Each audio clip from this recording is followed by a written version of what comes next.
distributor Little? No, something about a hobbit. Hobbit, nice. Here we go. Little hobbit hairy toes. Welcome to BeerAmerica.tv. We're just joking because I'm here with Brewmaster Pinkerton, which is right there on his shirt. And Hobbit Little. And Hobbit Little, and I'm just here moderating the whole nonsense. We, why are you looking at me like that? No. Okay. Yeah, all I can think of is Baggins and it's like, Yeah. my precious. Oh, this is my precious. Well, You know, we- sorry, yes. something else. Sorry. We haven't, you know what, I don't think we've done any beers from Stone I don't think we have. on our website. Surprisingly. It's possible now. We've done an interview with him. You did an interview with him. With Greg. Yeah, with Greg. And that's on the site. But David, I've seen this in the store, Yep. and I didn't know much about it until I kind of read the bottle. And Well- now it makes perfect sense. Okay. And it's Stone Vertical Shazam. Epic. Yeah, exactly. Well, you know, Well, I'm still see, relatively new at this. This is another one of them that it was really hard for me to pull it out of my cellar. Yeah. Because the whole purpose of this vertical series from Stone is they started in 2002. And they brew it, the first one was February the 2nd, 2002. So 222. 222, 333, And then 444. right? And so now we're up to 999. And the whole purpose of this series is Ooh, it's a on darkie. the 12th of December of the year 2012. You're supposed to pull all of the beers out together and have one big tasting. And Greg, call me about that tasting because there's only one or two places that I know that are going to have all of them. So Yeah. I need to be there. So, So but it's anyway, Stone- this is this year's. 990909. Oh, sorry. Nothing for John. Vertical Epic. And I've actually seen it in the stores now. No, it's So, now. which is, fall, winter, early winter. So what I have done is I buy each one now for a couple of years. It's been available 2 years now in Georgia.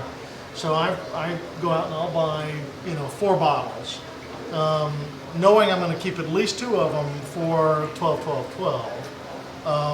And the other ones I'll try one now and then I'll try one in a year or so. So. wow, that's a mighty large beer. Well, every year it's different. I mean, Yeah. there's something a little different, but they're made to. But they're designed to go one after the other, I guess, well, tasting or wise. at least to age. So, Ooh, Woo! that's lovely. Yeah. See, now I wouldn't describe this one as lovely. I would describe this one as large and complex. it kind of reminds me of their 12th anniversary, which is that bitter chocolate stout. I mean, there's some good chocolate quality in it. Chocolate. I guess I was just bracing myself for like the salt of hops, and, which is Yeah. characteristic of a lot of the beers. Yeah. But Stone aggressive. the roasty character is quite nice. I think. Roasty, yeah, absolutely. And then, of course, there is quite a bit of hop character there too. But it seems to work pretty nicely together. Yeah, this is really nice. Well, I had some of this on tap at the distillery here in Savannah when it first came out. We had a keg of it there, and it drank extremely well for being a fresh beer. Something that they're expecting you to cellar for 3 or 4 years. This is now I don't know what about 4 or 5 months out since it came out, and I think it's calmed down a little bit, but there's still that roasting. That's why I say it reminds me of that bitter chocolate stout that they did for their 12th anniversary. It's got a beautiful roast character, which is a quality that I really like in a lot of the beers that I drink on a regular basis. So. Yeah, it's both bright and kind of, I don't know, rounded at the same time. Yeah. It's kind of it almost seems like an oxymoron to say that, but I'm not sure how to describe that. Maybe part of that brightness is just sort of that forward kind of roasty intensity, but then there's that kind of rounded, almost chocolatey quality there. Yeah. No, I think that's. But you don't get much. In the nose, I don't get the burnt quality of a lot of stouts or even some porters. I was also getting hops in the nose. Yeah. Yeah. But I certainly get a little bit of that astringency, some of that. This will definitely be an interesting thing to taste, a year from now or years down the road. I think it's important to note, even if you don't have them all, it's great just to try it if you see it. I mean, if you're into that.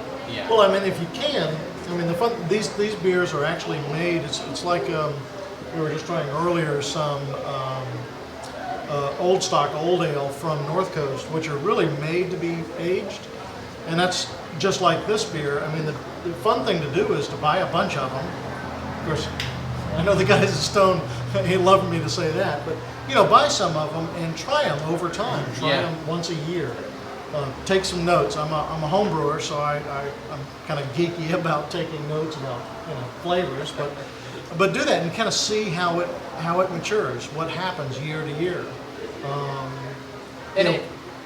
It takes me back to the whole reason why I even started this website, is that the fact that American craft beer has changed, to where you can cellar these beers. You cellar beers, and it's you would never dream of doing that 20 years ago, right? I mean, now, he's, barely last long Greg enough from came the up with this store to great home. idea. I mean, of actually brewing a beer that lasts, X amount of years or whatever, and then trying it later. That's really, really an important note, I think, about the brewing industry today. What do you say? Yeah, absolutely. Yeah, I mean, you wouldn't lay down a Miller High Life. Oh no. Which is not a crack of Miller High Life. It's just it's not made to age. But but all the wine snobs out there who it's not beer, it's not wine, right? It's like well, no, it's not wine, but it can age and it can get better and over time. Well, and that goes to the amount of thought that goes into the beer. Right. They're thinking about what is this beer going to taste like today? What's it going to taste like in 10 years? And designing and building and brewing a beer that supports that kind of time frame. I mean, to me, the perfect beer, and this is one of them. I think it's a good example of it. A beer that's great to drink fresh, and it's going to be really interesting in 3, 4, 5, 6 years. Sure. Yeah. So it's Stone 9909 Vertical Epic. Very nice. Excellent. Thanks for bringing it. And if you're lucky enough to have all of them, we'd like to actually know about it. Send me an email. I'd like to know who's got it all. David would like to know who's got them all. Because I'm coming to your house. Too bad you can't eBay them, but Oh, they do. Sure. Oh, do they do. Really? You can eBay beer. All right. Well. Yeah, I'm sorry. My house is not worth enough to mortgage for my one bottle of 20202. Yeah. Nice. So I'm settled for this. So. There you go. Well, cheers, gentlemen. Oh, yeah. Twitter, Facebook, Cheers. all the social networking sites. Find us and email us. David at beeramerica.tv, Paul at beeramerica.tv, Pink at beeramerica.tv. Cheers. We're so boring. It's all the same. Except you, Pink. Beer. Beers are boring. Cheers.